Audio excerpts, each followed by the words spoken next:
Hola, mi nombre es George Ortega, soy estudiante de quinto semestre de fisioterapia de la Pontificia Universidad Católica del Ecuador.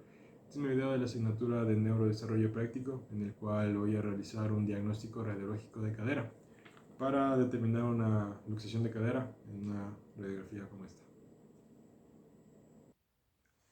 Listo, entonces, para realizar el diagnóstico radiológico de cadera, lo que tenemos que hacer son unos trazos, unas líneas en la radiografía de cadera.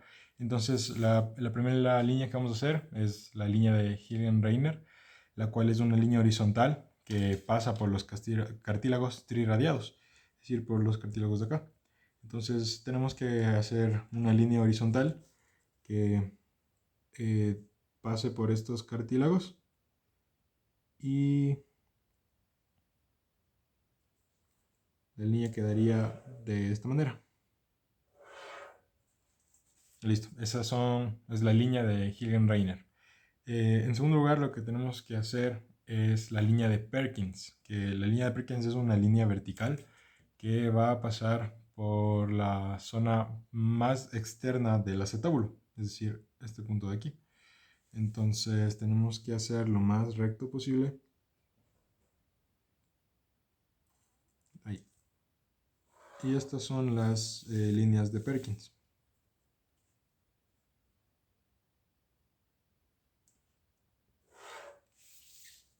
Listo. Ahora, al realizar estas líneas, lo que se forma aquí son unos cuadrantes. Entonces tenemos cuatro cuadrantes.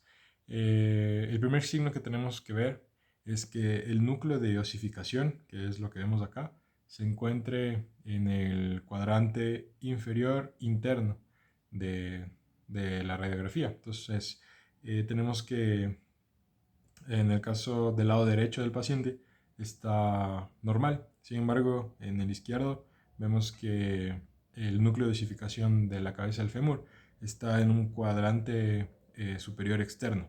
Entonces esto significaría ya una luxación. Sin embargo, tenemos que seguir realizando otros trazos para determinar la luxación. Ahora, el siguiente trazo es la línea acetabular. Entonces, la línea acetabular es un ángulo que se traza entre la línea de Hilgen-Reiner, que es la horizontal, y una línea tangente que parte del cartílago triradiado y, es decir, del cartílago de aquí, y forma una tangente con eh, el acetábulo. ¿Okay? Entonces,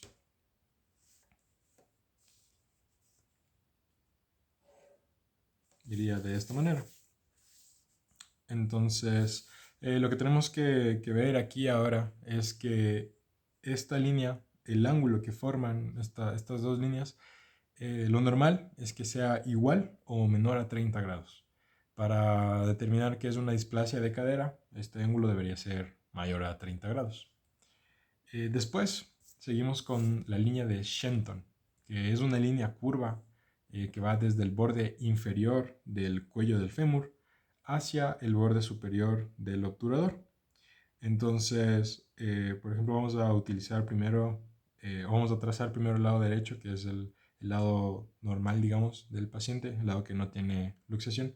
Entonces, parte desde el borde inferior del cuello del fémur hasta el borde superior del obturador. Entonces, como podemos ver acá, esta línea, digamos que forma un arco continuo. Sin embargo, en el lado contralateral, en donde pudimos determinar ya que existe una luxación, vamos a ver que esta línea no es continua, ya que el borde superior del obturador no llega a juntarse, digamos, o digamos que esta línea curva no es continua con el borde del borde inferior del cuello del fémur. Entonces, esta discontinuidad también significaría una luxación de cadera. Por último, siguen las líneas de Chiodin-Rivarola, que son unas líneas paralelas al acetábulo y al borde superior de la metáfisis femoral. Entonces, la metáfisis femoral es lo que vemos aquí y el acetábulo es lo que vemos acá. Entonces, por ejemplo, aquí, utilizando la misma línea de la tangente que está en el acetábulo, voy a o sea, utilizando la misma línea de la tangente, voy a realizar otra línea a nivel de la metáfisis del fémur.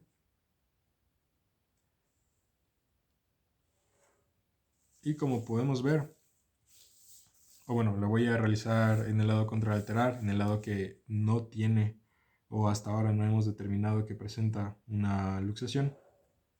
Ya ahí, y luego a la tangente. Podemos ver la diferencia. Digamos que la normalidad de estas líneas es que las dos líneas se queden paralelas o mantengan una divergencia antes de la línea media de la radiografía. Es decir, que antes de esta línea media no se junten, sino se mantengan separadas. Sin embargo, como podemos ver acá, estas líneas están en una convergencia. Entonces, en algún punto, estas dos líneas se van a unir. Entonces, eso también significa una luxación. ¿Okay? Entonces, bueno, eso sería todo a nivel del diagnóstico radiográfico de luxación de cadera. Solo como repaso voy a poner los nombres. Esta línea horizontal, que es la primera que hicimos, se llama línea de Hilgenreiner. Después, estas dos líneas verticales se llaman líneas de Perkins. El ángulo formado aquí entre la línea de Hilgenreiner y la tangente del acetábulo se llama índice acetabular.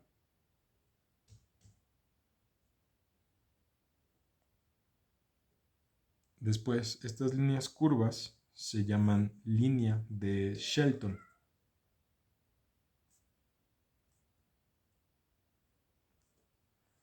Y por último, estas líneas paralelas son líneas de Chiodin-Rivarola.